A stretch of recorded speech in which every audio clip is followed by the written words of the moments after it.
Okay, it's important to understand each step of our client's journey. So we can call it a flow chart or journey. It doesn't really matter how we call it, as long as we understand what are the exact steps that the client will take during their journey, their relationship with us and our business. So we understand that there will be like an inquiry stage, and this is where we will receive an inquiry. This can be a phone call, a referral, a walk-in, website, or paid advertising.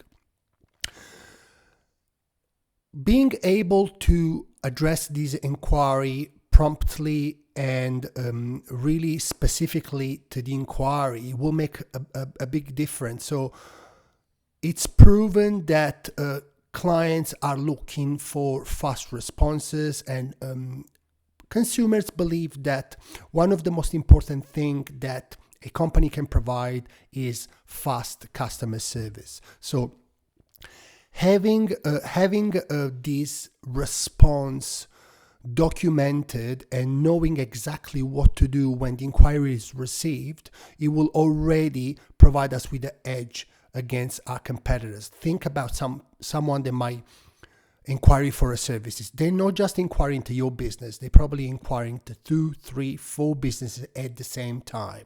So having some automation, auto responses, and also some documented procedures on how to address that inquiry will probably make a difference in your business. So we understand that we acknowledge the inquiry, and then after that we know that there will be a first contact. Then we will contact our prospect or our prospective client, our potential client, and we will conduct a first phone call. So this can probably be to understand how we can provide value and to understand if we are a good match and the client can actually benefit from our services. It's important to understand that we can assume that this is going to be a good relationship. We can assume that this is going to be a new client that will access services.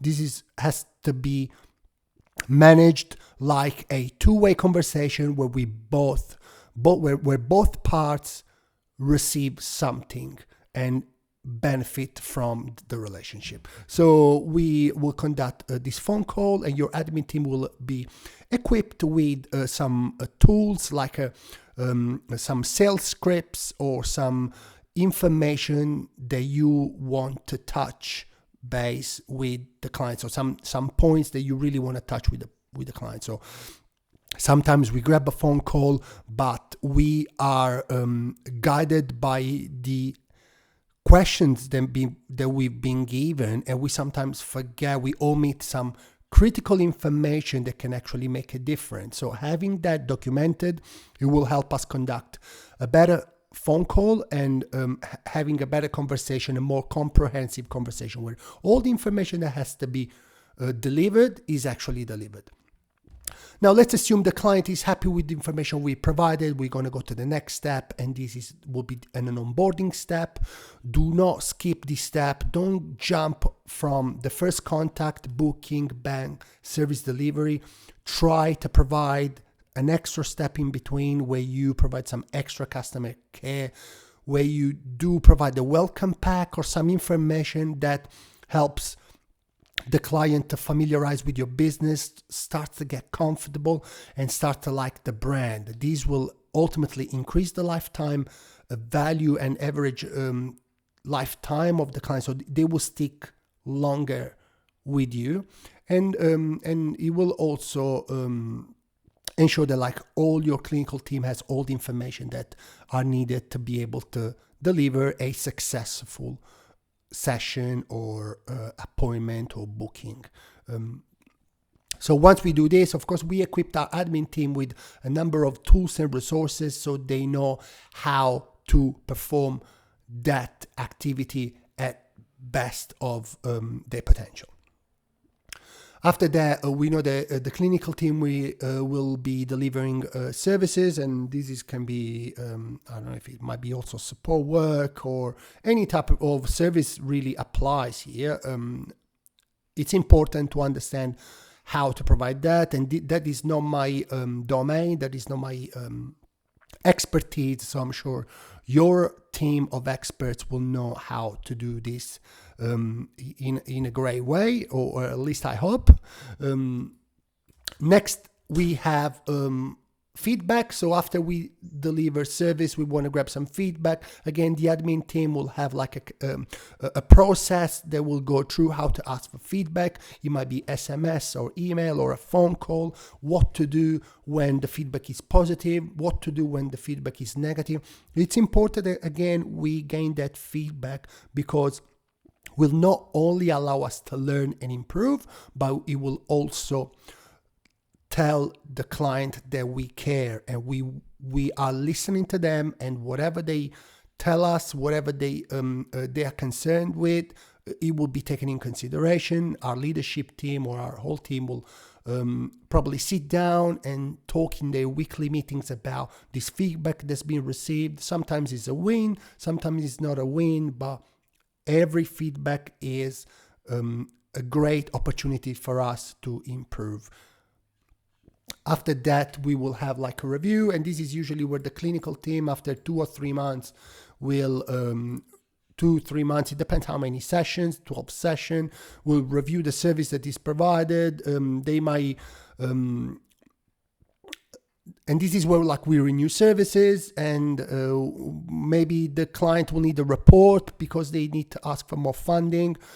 So having all the information that are attached to this step will allow us to provide, again, a better customer service, because we don't expect the customer or the client or the participant to let us know that they need a report. We are already asking them if they need a report, because we already have a reminder that it's been put in place when we done the onboarding step. So we are always a step forward. We are not acting reactively but proactively.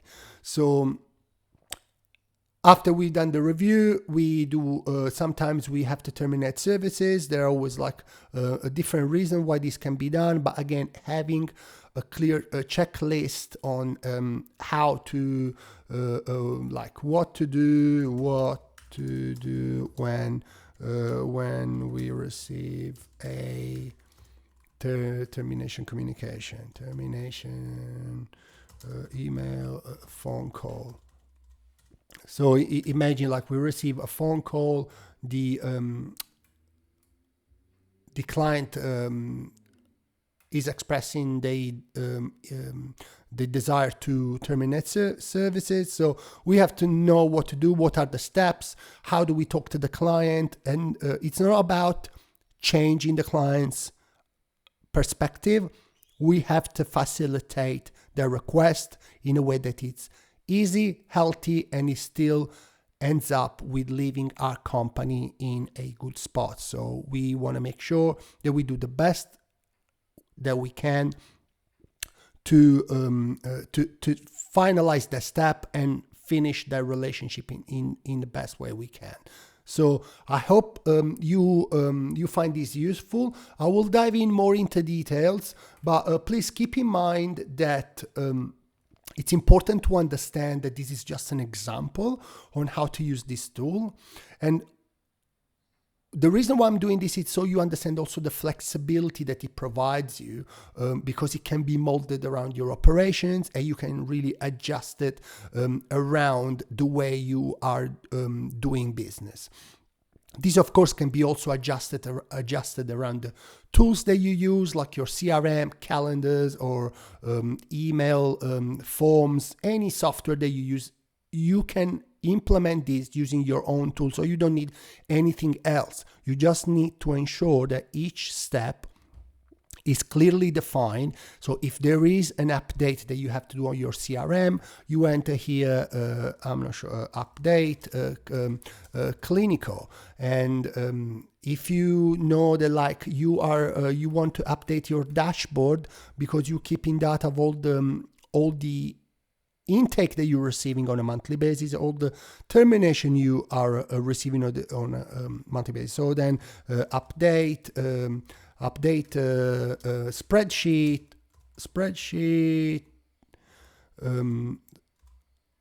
it, or I don't know, if you use monday.com or anything.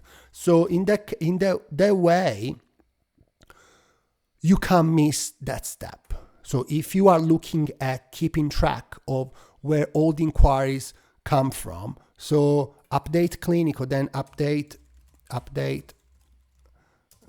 dashboard, or I don't know, monday.com.